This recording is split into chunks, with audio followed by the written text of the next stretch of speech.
So I took seriously this, the question we were set, is women's health better addressed, and what are some of the challenges? So,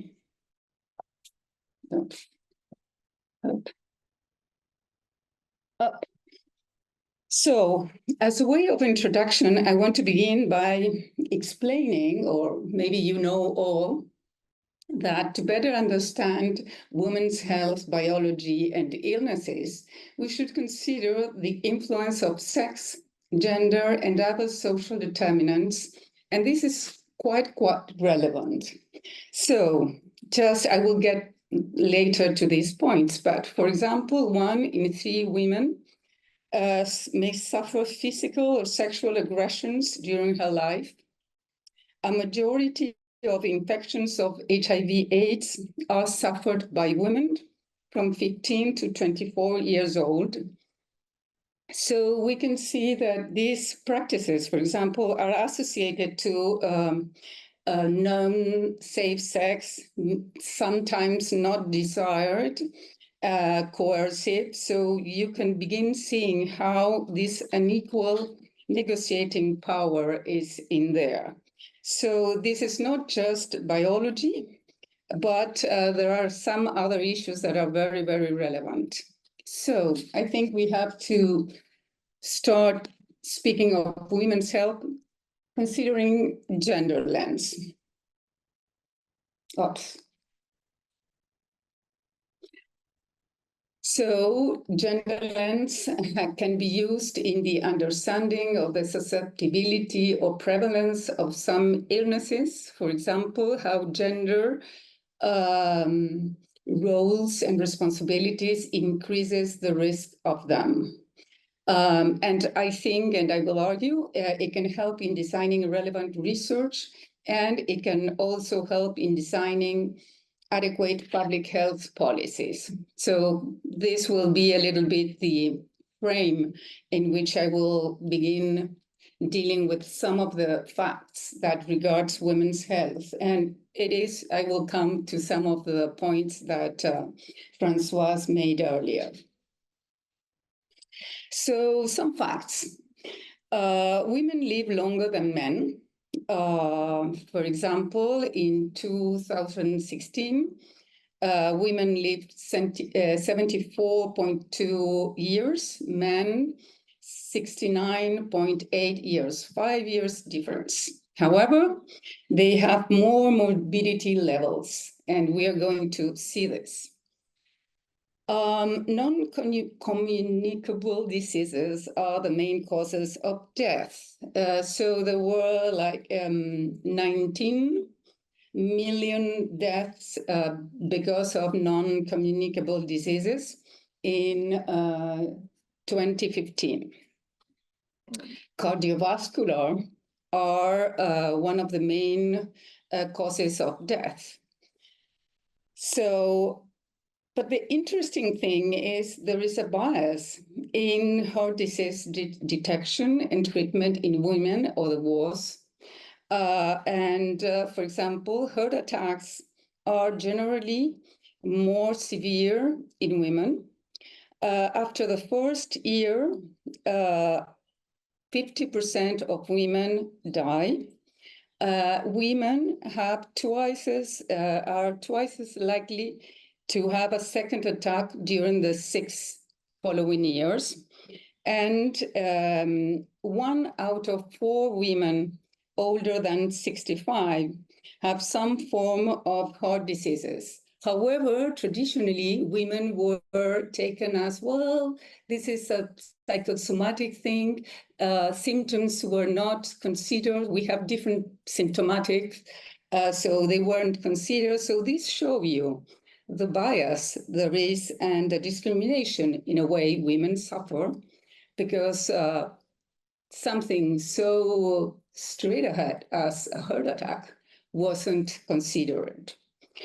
Regarding the more frequent cancers, we have breast cancers and cervical cancers. However, look at the numbers. 90% of cervical cancers are in low middle income countries, and they are related to HPV. And there is treatment and detection, but here what we are seeing is the lack of access to diagnosis and treatment, which is very limited, and this is why these are the numbers. So poverty and lack of access of treatment is here, it's present. So this is to speak of the general framework. Then we have to go to mental health. So we can see that self-inflicted injuries, including suicide, were the second cause of death of women from 15 to 29 years old in 2015. And depression is more common in women than in men. And unipolar depression is twice more frequent than in men. I will come back to depression. But depression is one of the leading causes of morbidity. And here we can see that, for example, regarding depression, women have 5.3 globally and men 3.6. So it's nearly the double in the case of women. It's also anxiety, part of this. But also you can think, and you can relate it to my first slide when I was speaking about the risk of suffering physical and sexual abuse as causes of these mental issues. Depression in Latin America, and this is really interesting. This is I was taking all the data from WHO, so it's not like biased data. And this is an article in The Lancet. And they were studying depression prevalence in Latin America. And they found that while depression prevalence in women is 5.3, in Latin America, it's estimated in 12.58%.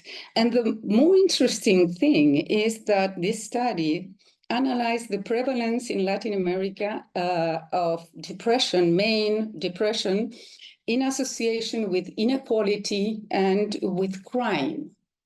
And I thought it was really interesting. It is a systematic review and meta-analysis of the population, of population-based studies. It has been done from 1990 to 2023. And they worked associating this indicator with human development, income, so the Gini, gender inequality, and the intentional homicide rates.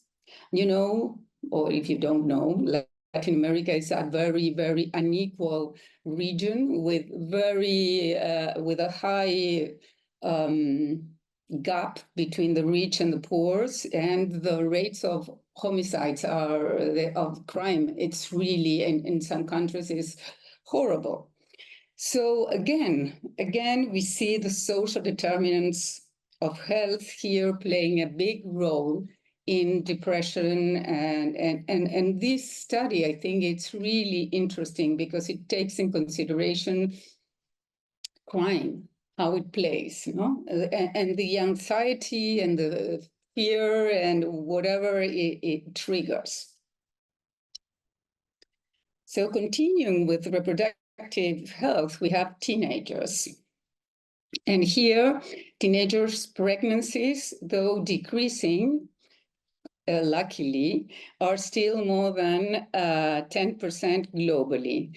Teenage pregnancies, you know, pose more risk for the mother, for the woman, or the girl, because these are girls, and the child. And here, again, you can see the risk of unsafe sex, no? In low-income countries and low-middle-income countries. Oh, sorry. I'm having the same teenager pregnancies? No. Well, I don't know what happens. Okay, sorry. I had another, and I have another slide that it's not there. So it's one of the important causes of death. These teenagers' pregnancies and deliveries. So I wanted to point to that, and I think I have it. Yeah, sorry, here. So it's one of the important causes of death. Sorry for that. And coming to the previous one, for women in reproductive age from 14 to 45, HIV-AIDS is the main cause of mortality globally. And again, this has to do with unsafe sex and the lack of power of negotiating safe sex. Maternal mortality is the second cause of mortality at that stage of life. And here again, the numbers, when I was preparing this talk, I was horrified by the numbers. 99% of them in developing countries. So here, unsafe sexual relations are the main risk for women.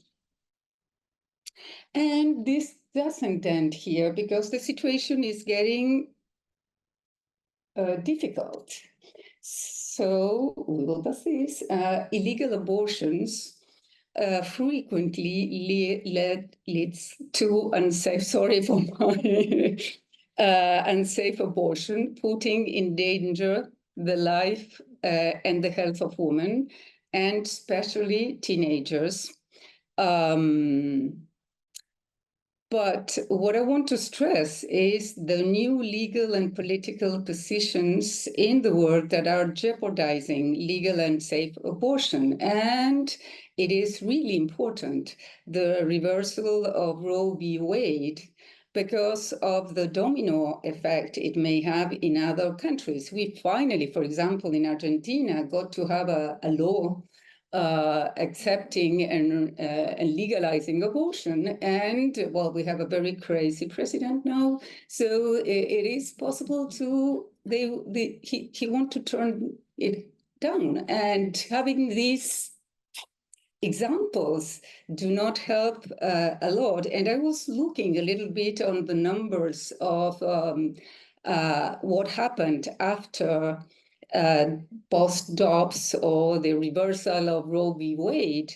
And if you see the numbers in the state, it has been an increase on abortions in 2023, an increase of 11%.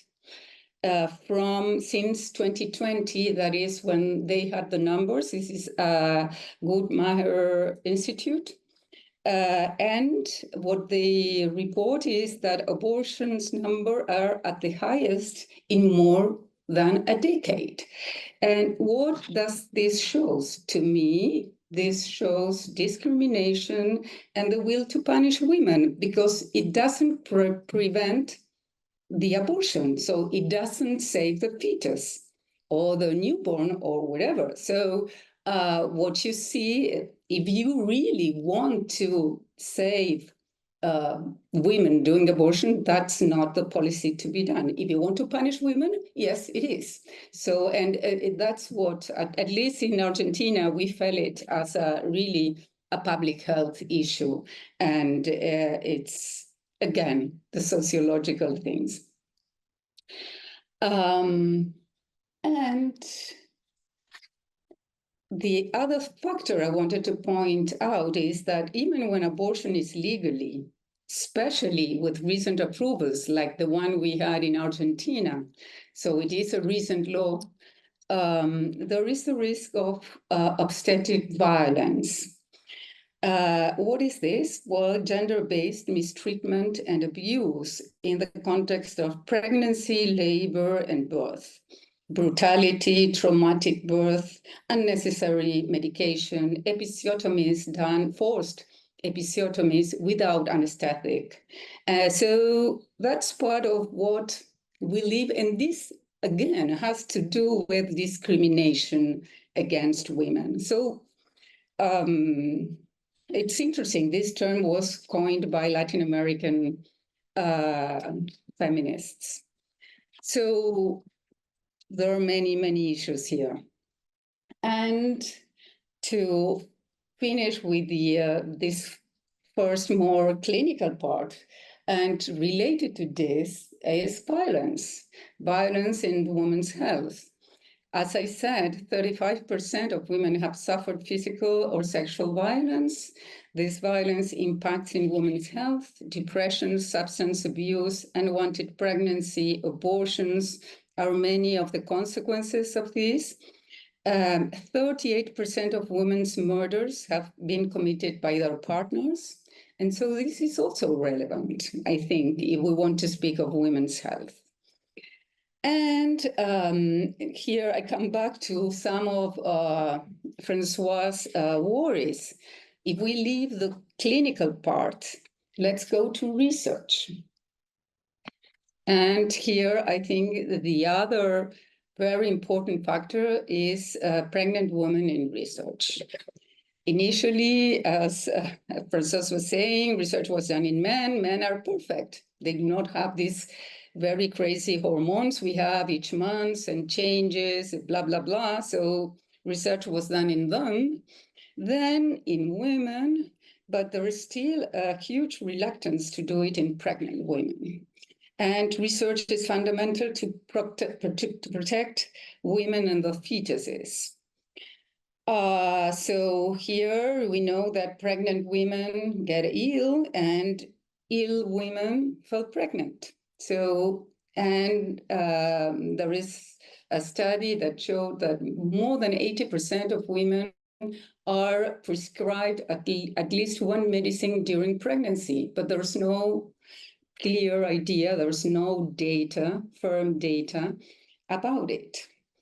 So in this case, this idea of overprotection, and it's overprotecting or protecting the fetus, not the woman many times. Sorry about that, but I really think it's that.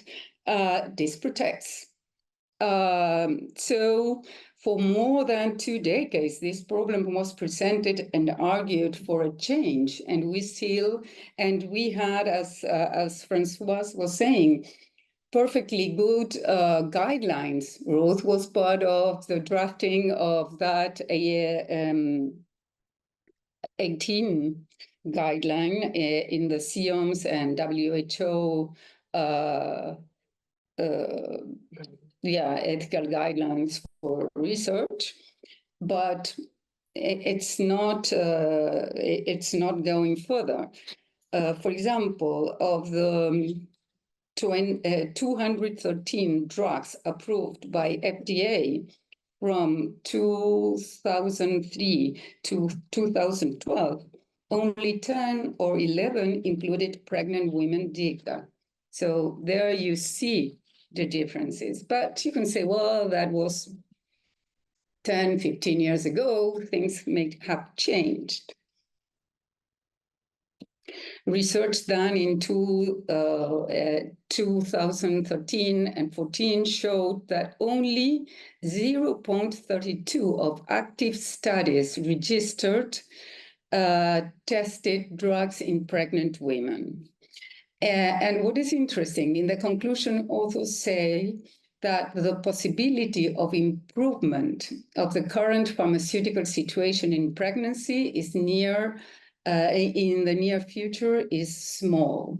So there's still a reluctance. There are legal, or perceived legal problems, insurance problems, and other, we can say, mental problems that are against including women in research. So to conclude and not make it too long, here. Women's health is not just, as I was saying, a biological fact that traditional research solves.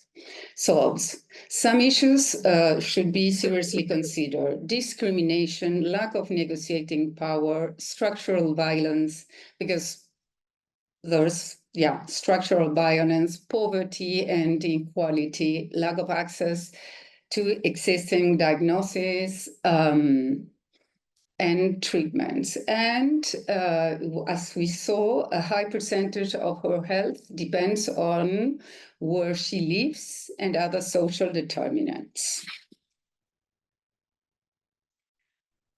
There is a lack of legal and political stability that impacts women's reproductive health. And at least in developing countries, we are very worried of some changes that may come. So this is part of it. And I think we need sociological, epidemiological, and other studies examining social factors in women's health. It's not just the traditional way of studying it, because we are seeing that these determinants are there and are the main causes. And we need pharmacological research with pregnant women. We need to know which drugs women are able to take when they are pregnant. If not, all the women that have been pregnant once know that they have to try not to get ill during pregnancy because there's nothing for them. So, and to finish, if we come back to the first question, is women's health better addressed? Well, it depends on where you live and how you live. Because even in my country, if you are in a good situation and you are middle upper class, you will be fine, or more or less fine. But, and even in developing countries, it depends where you are and how the system is and how much access you have to healthcare, that you will be well. So you might be better, but there are still issues to be conquered and new public policies to modify current trends. Thank you.